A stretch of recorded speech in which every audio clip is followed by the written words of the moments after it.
simplify 16x plus 14 minus the entire expression 3x squared plus x minus 9.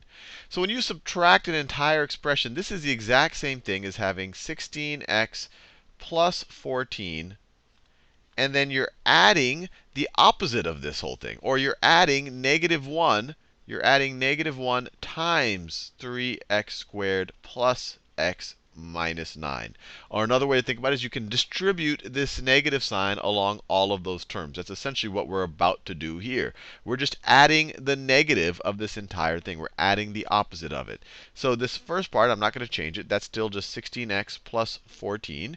But now I'm going to distribute the negative sign here. So negative 1 times 3x squared is negative 3x squared. Negative 1 times positive x is negative x, because that's positive 1x.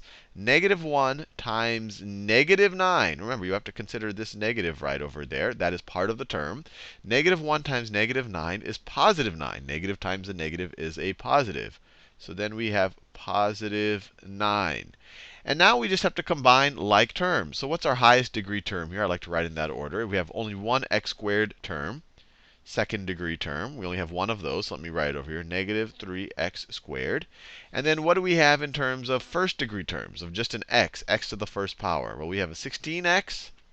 And then from that, we're going to subtract an x, subtract 1x. So 16x minus 1x is 15x.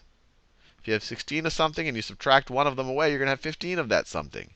And then finally, you have 14. You can view that as 14 times x to the 0, or just 14. 14 plus 9. They're both constant terms, or they're both being multiplied by x to the 0. 14 plus 9 is 23. 23. And we're done. Negative 3x squared plus 15x plus 23.